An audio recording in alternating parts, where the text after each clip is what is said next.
真的是很快。它的快是这种没啥感觉，平平稳稳的那种快的加速。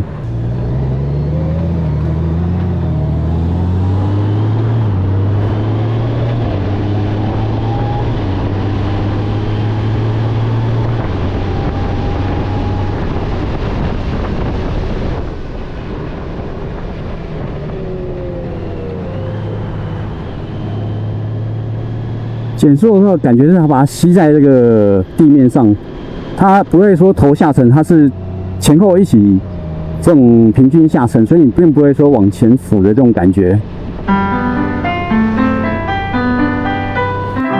大家好，我是奈森，我们今天来看这台 GoWin GL1800。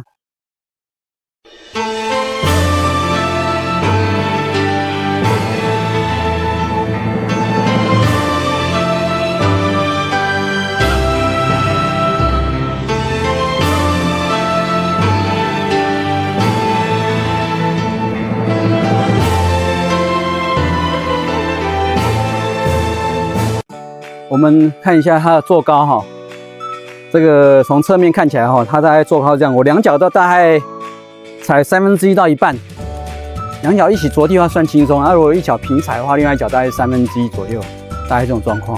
那我身高164，鞋底大概是4公分左右。好，我们来看一下它坐高哈，如果一脚平踩的话，另外一边大概是踩1/3左右，大概是这状况。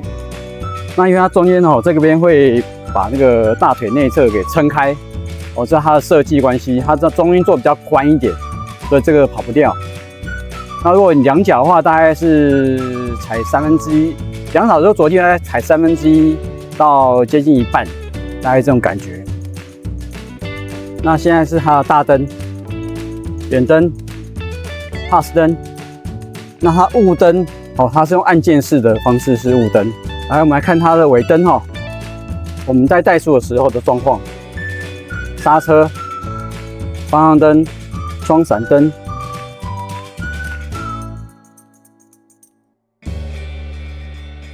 超宽大的坐垫，座位前端也是偏宽，这也是大腿内侧会被撑开的原因。那表面是防滑材质，后座前端那个遮盖是可以选配前座腰靠，后座靠背下方两侧就是后座的喇叭。它的这个是电源，转一下开启。那你要关的话也是一样，转一下关。上锁呢，龙头打死之后，龙头就锁死了。你一开，第一段是先开龙头锁，第二段才开电源。OK， 好，我们来看它的把手然后这是它右把手，就是上面这个是熄火开关，那往这边往下压就是启动。那这边是 DCT 特有的一个变速档 ，N 是空档 ，D 是入档。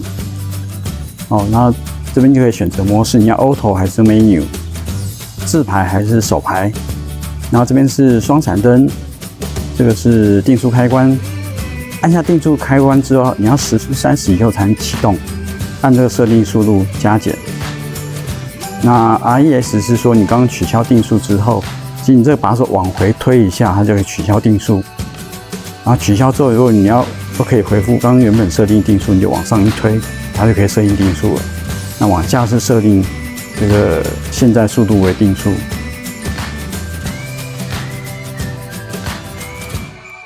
那前面这个是 Mode 选择，你要选择是Tour 还是用 Sport 模式，这边可以做选择。然后这边总共是5段可调的一个拉杆。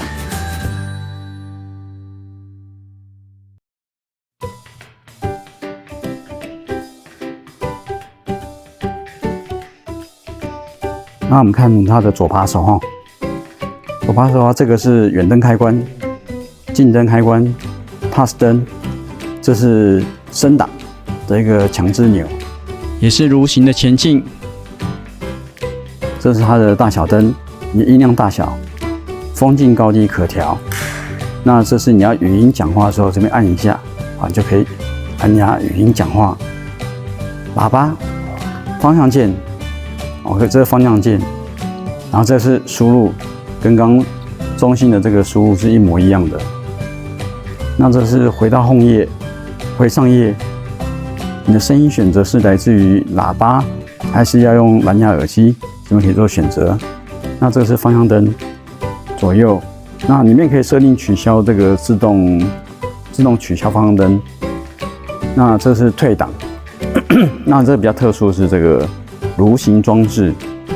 Go In 它特有一个蠕行装置，那一定要在你引擎在启动状态之下按蠕行档那个装置，亮灯之后，这是倒车，这是往前。那左边这个是速度，室外温度。那现在温度比较高，是因为它这个水箱的热气蒸上来，所以它的看起来是比较高一点的温度。然后 trip 里程，那这可以切换，胎压也有显示，前轮胎压多少，后轮胎压多少。那这边是转速表，那个是 Auto Hold 斜坡起步辅助。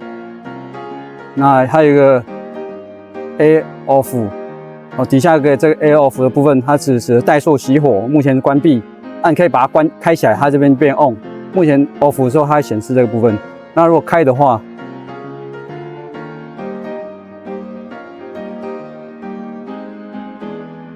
好，这边可以选择空转停止。它是说怠速熄火啊，我们这边用法叫做怠速熄火。OK。好，那这个是机油灯，因为现在没有发动，所以是会亮的。然后右边的话，你可以选择是单人还是双人，右边水温，单人还是双人，那你可以做切换哈。车辆设定中的空转停止就是所谓的怠速熄火，那也因应这怠速熄火，它配备的是锂电瓶。那自动取消转向讯号，意思指的是方向灯自动消除。那你可以透过设定开启或关闭。那悬架预警就指的是它的后避震器的悬吊，你可以透过设定方式来调整它的预设值。单人有行李，双人有行李状况，它悬吊就自动调整。那我们目前是这个调回来，这个喇叭上面可以选择你要用外部扩音机，它的内件喇叭来播音乐，还是你要用蓝牙耳机来播音乐，这边可以做选择。那这边是日间、夜间，这是搭配前面的仪表背光自动调整。那日间、夜间你要预设到第几段？那这边所谓的自动调光仪照明就是所谓的仪表背光自动调整。那这个头灯开口，它英文是 Hand Light Opening， 所以翻译过来应该是指说头灯的开启。那这边不太确定是它的是不是等于说感应式头灯这样子，你平常可以关闭，保留日行灯就可以了。那你黑暗或进隧道，它才变全开。然后音源选择，你可以选择这个是预设，它是用那个什么 FM， 你可以把它播出来，然后声音可以调大声。把手上面有音量调整功能。中间转盘可以调整频道。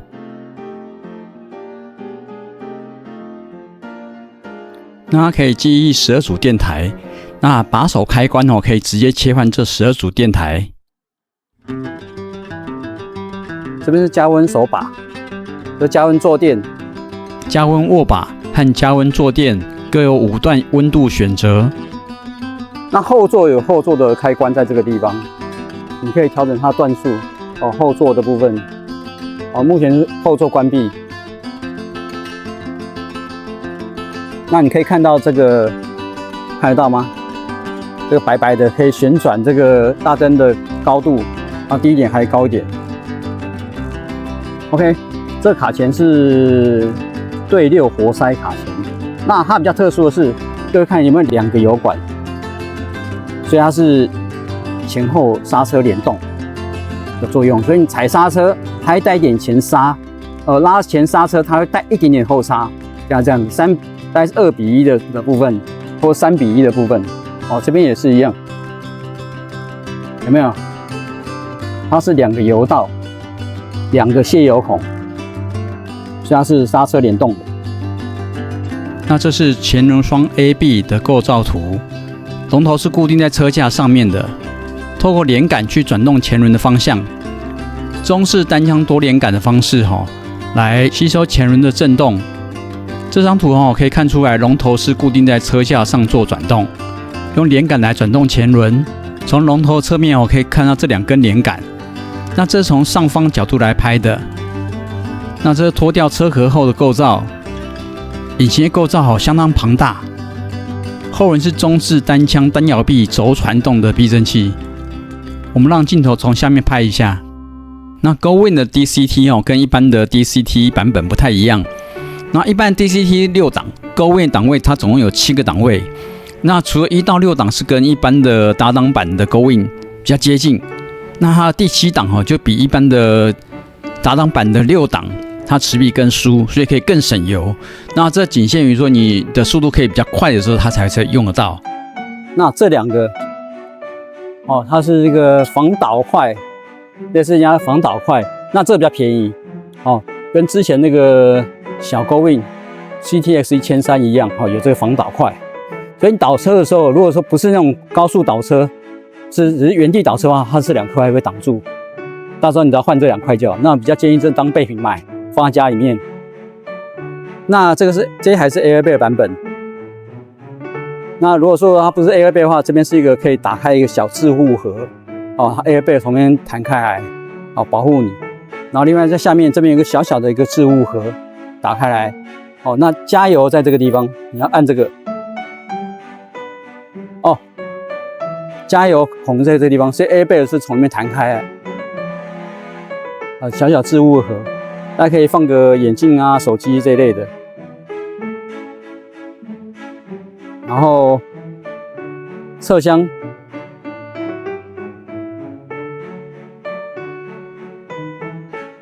侧箱空间它是用油压的方式弹开。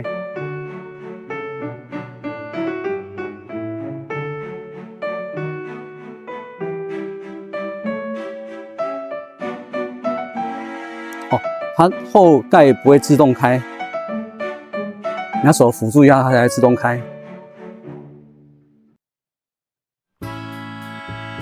那这是可以你在上面可以安装个货架，如果你有需要的话。后箱打开，这面容积有足足61公升，可以放2顶安全帽，中间还可以再塞一些雨衣跟杂物。那它只是说它的造型关系前面比较窄，所以是安全帽尾巴放后面，这个安全帽镜片这一侧向前面放。那中间这个东西是放这个你手机在这个地方，譬如你要用 CarPlay One， 你的手机放在那边可以直接充电。如果你有需要的话，它这边可以充电。USB-A 这个母接头在这个地方，预留在这个地方。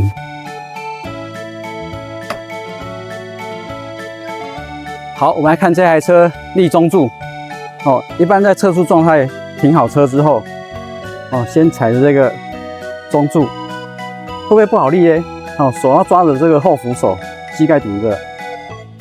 站上去，用力一踩，其实就立起来了，倒不会太难。那你下的时候你要小心点，让它惯性会往前冲。最好测速先打开，再下中柱。来，我们现在来公布它的价钱我们现在看到这个版本有后箱、有侧箱这个版本有3个，一个是打档的，打档版是1178000 ，DCT 多加3万块，那 Airbag 加10万块。那如果你不要是后箱的话，那是比较便宜它可以减12万。不过它只有打档版没有 DCT 咯。那车身最大马力是124.7马力。那个在5500转就爆发。那它的扭力是可以到17.3公斤米，4500转就已经爆发出来了。另外，它的 Auto Hold 上坡起步辅助功能是透过 IMU 6轴去感应，当你的那个车头的位置比车尾的位置高，那它会你刹车放掉，它先帮你 hold 住3秒钟，这时候你吹油，它才会自动解除刹车。走，我们上路去试驾 ，Let's go！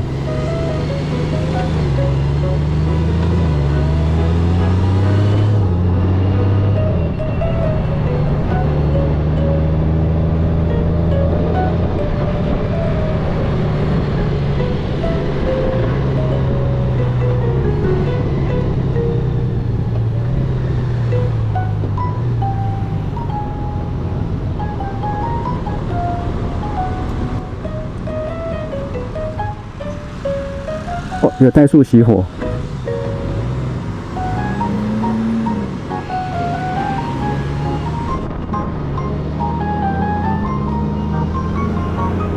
哦，档位衔接非常的绵密，它不愧是7速档位哦。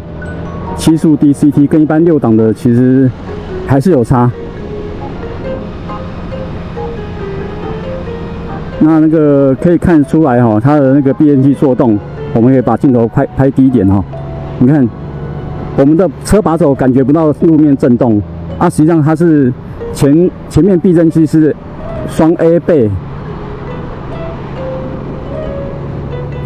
的避震器，所以它的这个前叉跟这个把手没有直接连在一起，是分开的。但是熄火要怎么关掉？Eco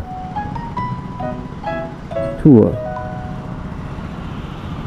没办法关掉哦，它应该要进去选单里面才有办法去做设定的。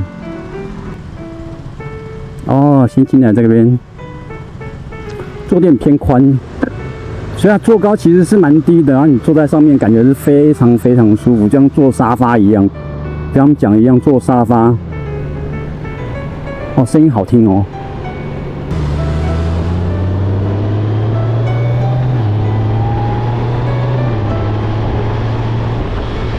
我靠，加速感觉真的是哦，又稳又快。看那种跑车型那种加速是不太一样的。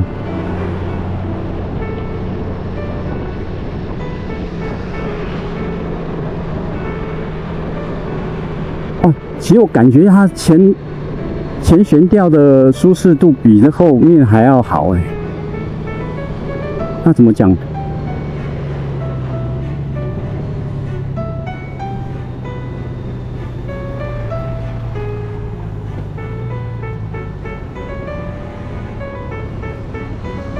因为你的遇到窟窿的时候，后轮有感觉，可前轮几乎没啥感觉。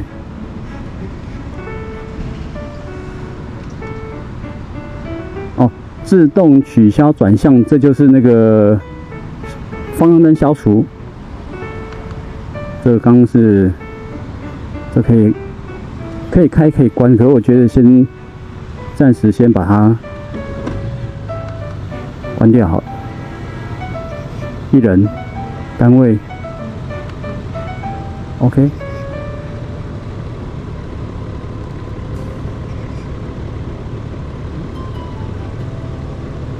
来试一下蠕行好了，好不好？先把它切成 N 档，然后切一下这个。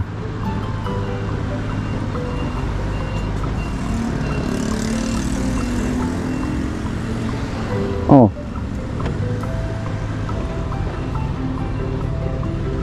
主车蠕行，可以往前移动。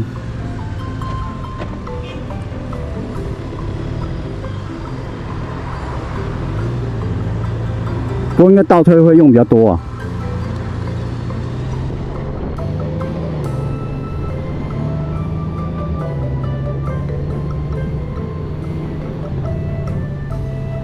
哦，转弯的部分我还没有很习惯。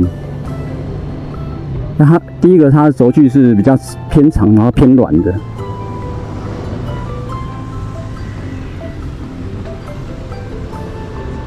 可它偏软并不会有那种很多车偏软那种模糊感，那种晃动感。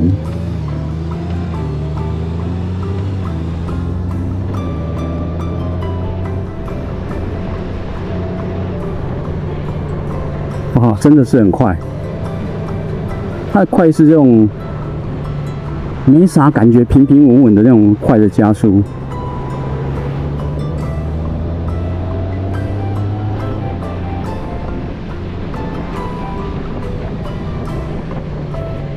不过因为大排气量关系这个热气还是多少会有一些。你没有在动的时候，那个热气会比较明显；有在动的话就还好。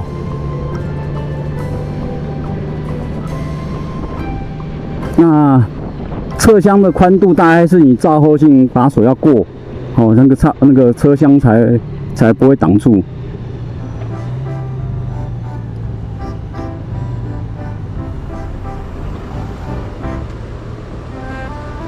那在停车的时候难免会被它这个车坐垫宽度双腿撑开一定会有。那我左脚是平踩右脚的话是只有踮脚尖。可是也没有到很难过大概是状况。所以它最宽的地方应该是照后镜它的侧箱还没有把手宽度那么宽。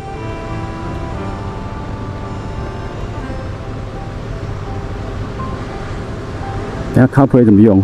不晓得。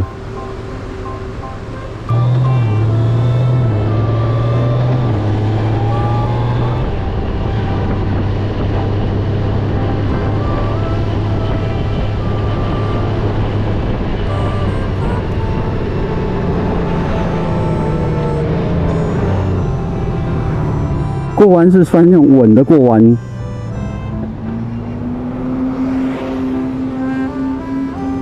其实坐垫没有想象中那么的让我害怕以前很害怕这一台车是因为它这个脚踩不到当然我现在今天这个鞋子也是有加厚鞋底是4公分的厚度。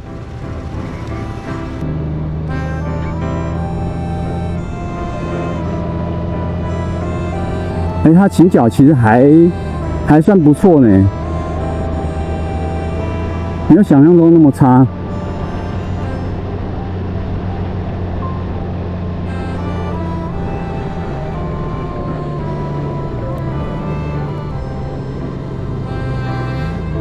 只是这个重心转换的时候这个它的悬吊是比较舒适的设定要适应一下它悬吊这个左右切换的时候的这种感觉。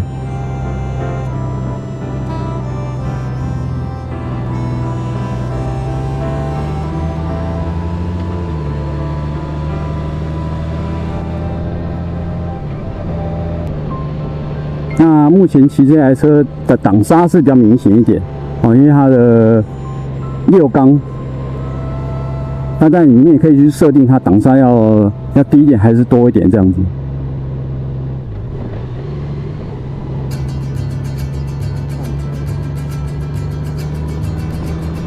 OK， 档位低一点。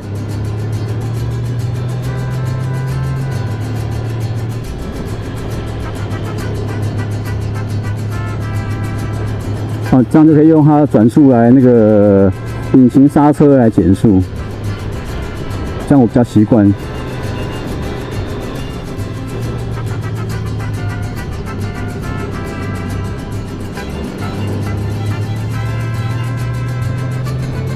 其实它转弯是一种不自觉这样很舒服的转弯呢。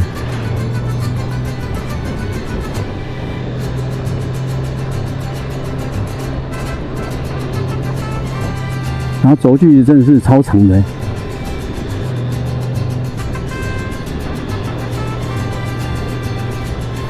山路还是要用这个Tour或是用这个 Sport 你会比较 OK 呢。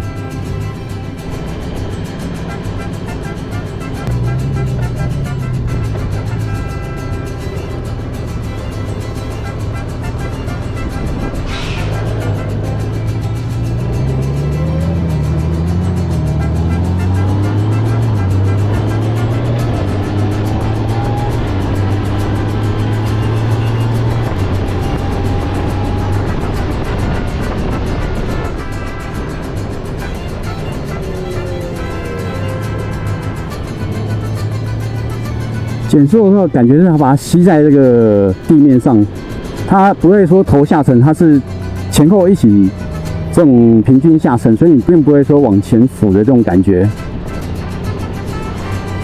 那风镜哦，在最低的这一段哦，其实它就有很不错的一个防风效果，所以我现在戴一个普通的安全帽，也没有感觉到明显的这个风噪声哦。最主要是我怕热。如果是我的话，可能会换那个短风镜，有需要再升上来就好了。台湾很热。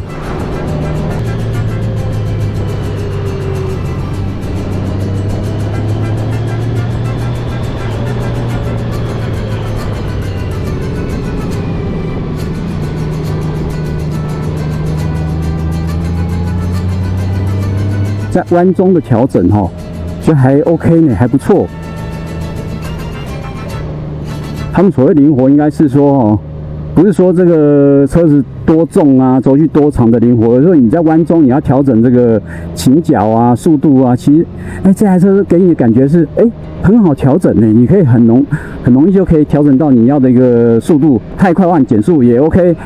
你觉得速度不够，你要多加点速度，或者是你倾角不够，再多升一点倾角，多拉上来一点，还蛮灵活的这个地方。所以并不会说，因为它的避震器很软哦，给你这个过弯这个会晃的感觉，倒不会。它那个加速感真的很好听，并不是说它速度要多快，而是它这种给你感觉是一种很舒服。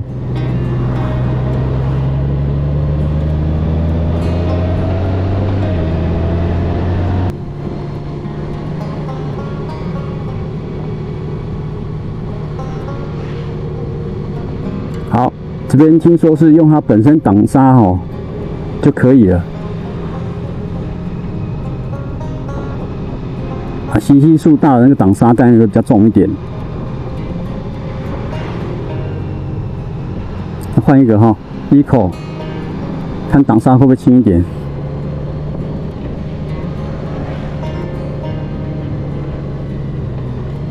这挡刹太少了。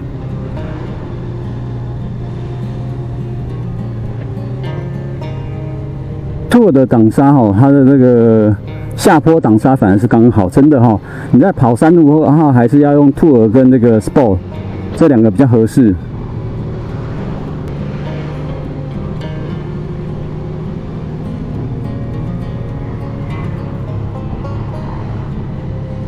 过弯循迹性真的是还不错。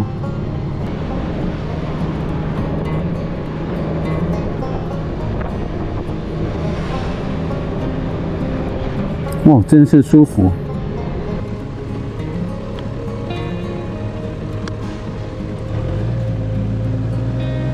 刚刚那应该只是一个导风盖，有什么作用还是要问一下。